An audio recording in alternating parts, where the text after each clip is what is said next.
taken over by woke. You could say we could call it woke. I'm a little bit.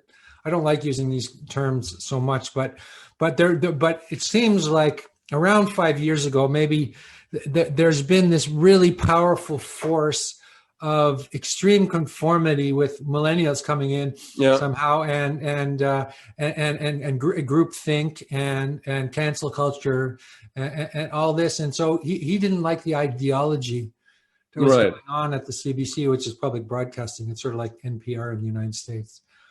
He didn't like the ideology, and he was getting older, and he wanted to write about Ivan Illich. Right. Who was his kind of one of his great mentors, and I always wonder, like how much to the, of this is due to us just being getting older. It's just like we all start out like left, and the older we get, the more conservative, and like, oh, these young people, I can't follow them anymore. What are they doing? I just wonder like how much of that is actually like due to getting older, and how much of this is just weird stuff, Like, well, it is true that we grew up before the internet in a sense, right? So we have a different mentality completely than younger people, They have this extreme access that we didn't have, but I think we had a kind of freedom that they don't have. Right. In some ways, Eric Weinstein speaks about that a little bit, about the generation X, this whole generation. Yeah. It seems like all of the things that people are celebrating now kind of came into existence then, Yeah. Like there's this like trans stuff and radical, just radical sort of thinking and radical being and radical behavior and all those things that have become kind of institutionalized. Yeah. In the modern world have become sort of, they've lost their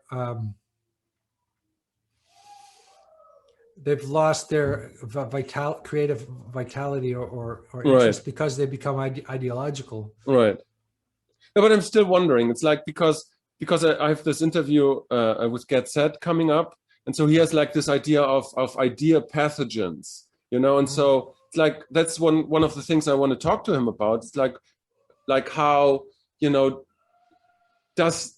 those idea pathogens, these memes, transmit, and why are these radical leftist or these hardcore leftist, memes and pathogens so, those woke memes so powerful, like he doesn't really explain it in his book, because it's like, why is there not like such a popular right-wing or conservative meme, permeating the culture?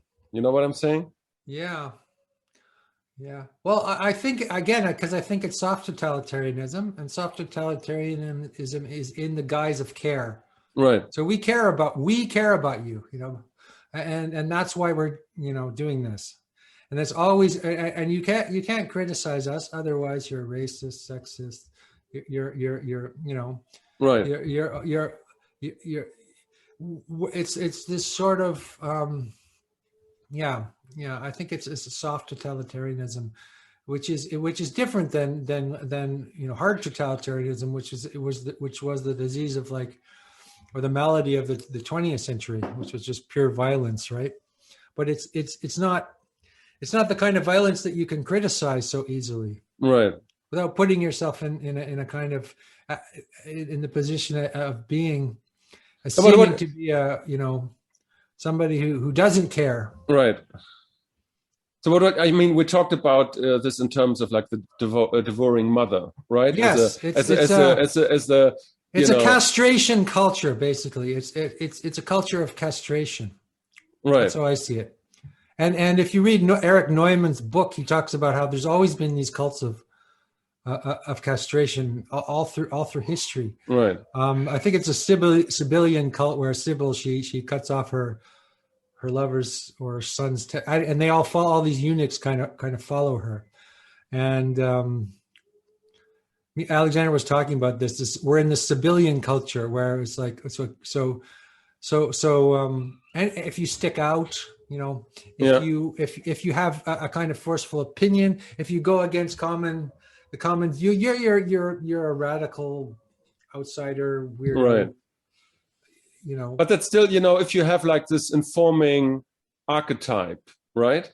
Mhm. Which informs basically, all the, narratives on the substrates, so to speak. Yeah. This basic archetype, this basic So there's the thing. tyrannical father, and the whole culture is dedicated to bringing down the tyrannical Yeah, culture but father. And of yeah, course, that's it's good to bring down the tyrannical father, right? Because the tyrannical father is not Nazism and Maoism and all those horrible things. But at the same time, if you replace it with the devouring mother, you've just gone to the other extreme of pathology, I think. right. No, but yeah, but what I mean is like you have one side, you have like this informing archetype, and then on the other side, you have like these idea pathogens, and they're like in this relationship with each other and informing themselves. And so these memes, they are so powerful. I mean, the story of me doing this conference, and there was like one guy who got offended by one of Alexander Bart's tweets, and you could like in retrospect, you could see like how his charge, like were infecting all these different people on the board of the, philosophy conference thing. It's like they were perfectly normal people, but then they got infected with this one idea.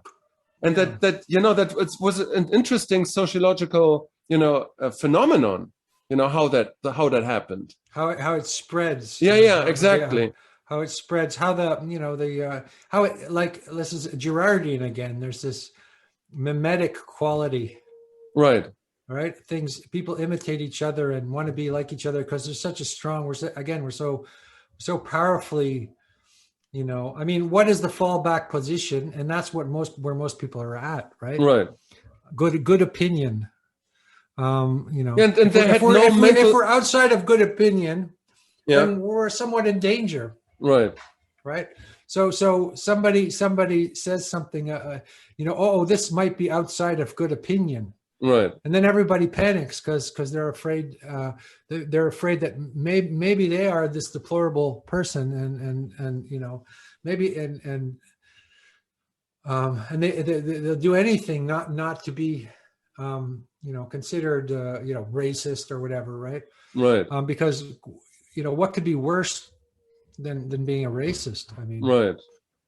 I mean, even if the person isn't a racist, just the suggestion that the person might be a racist is very dangerous. Of course. So you just have to suggest somebody might be a racist, right? Because Alexander's obviously not a racist. He's played in all these multicultural bands. He's like critiqued racism in the United States. He has a brother from South Africa. A black brother. He's like the most unracist person perhaps I've ever met. But just a suggestion that he might be a racist because he critiqued Antifa, in a tweet, it's like, we don't want to hang around with this person because this person might be outside of good opinion. And if we're close to a person like that, then we're in danger. And right. But it's a kind of paranoia. I mean, I what I wonder if, this COVID thing is not just a biological, a phenomenon we are facing, like a virus, but but also, like a mental and cognitive crisis, autoimmune disorder, or like an immunological effect that we can't deal with, information that do not fit our worldview. And we have like this heavy responses because what you could see on this board of people is like their mental setup was not equipped to deal with such a charge. They were infected like super, super fast. Yeah. And then you have like this weird immunological reactions against, you always have this, when you look at, somebody, coming from a vantage or having a vantage point or a perspective that you don't share. And so you have like this culture war and these, these different tribes fighting against each other. And I wonder if, you know what I'm saying? That it's not just a biological phenomenon, COVID, but more like a thing.